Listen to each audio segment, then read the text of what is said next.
In the years 1955 to 1975, Vietnam was in the middle of a war that drastically changed the lives of many Vietnamese people. The war, called the Vietnam War, was a battle between the Communist North and the South, which represented freedom. The year 1975 is a very significant period of time, as it marks the fall of Saigon that led to waves of refugees from the South to migrate in disagreement with the communist government and in search of freedom to America. The first wave of refugees consisted of wealthy and well-educated Vietnamese people, while the second wave of refugees consisted of poor and less educated Vietnamese people that traveled in tightly packed fishing boats and was thus called the Boat People in 1978. The journey contained a lot of uncertainty for survival and the destination itself. A lot of the boats sank, and many people died during the rough journey due to illness, food shortages, and the lack of water. Worst of all, some of the refugees were raped, robbed, and murdered by pirates during the journey. The refugees drifted at sea for weeks, and only the lucky survivors were able to land in either Malaysia, Indonesia, the Philippines, or Hong Kong. One of the lucky survivors of the Boat People that immigrated to America is my father, Nguyen. My father is from a family of 12 people that lived in the South and went to America in search for freedom. He wanted to get away from the communist government. Shortly after the fall of Saigon, the people of the South were strictly watched and stolen from.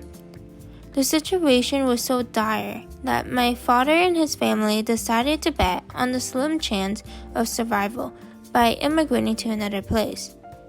They got into very packed and small fishing boats, along with many other Vietnamese people. There were many uncertainties about the journey, according to Sun.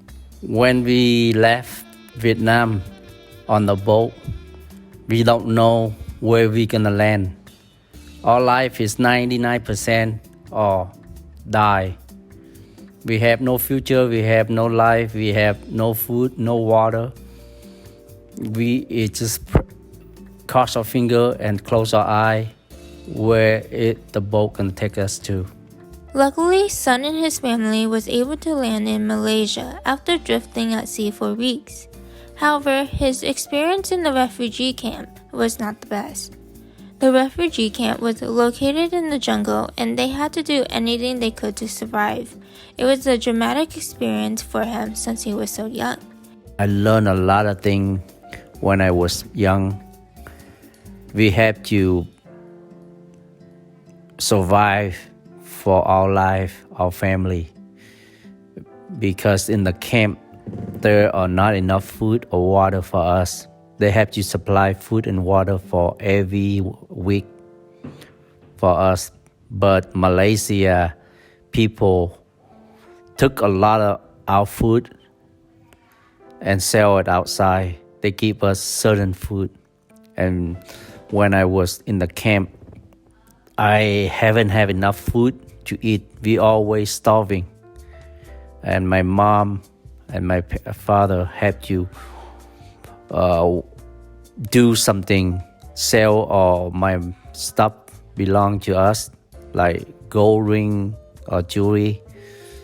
And Malay people have to take us into the city to sell it. Every time they took my parents to the city with a whole group, we have to pay money for them to take us. It's not easy to go to the city. We have to sneak out, and they the one who can take us because they are watching the camp and they control us. Be like their slave. They say something, we have to say okay. We cannot argument, and we have a very hard time of living in the camp. With the help of their sponsor, his aunt, they were able to come to America and settle in California. However, adapting to the new culture was difficult. It took a few years for his family to adapt, and all of them had to work while attending school in order to contribute to the new expenses. My father also faced a lot of discrimination during this time that almost made him get kicked out of school. But despite all the struggles, he is happy that he went to America for freedom compared to Vietnam.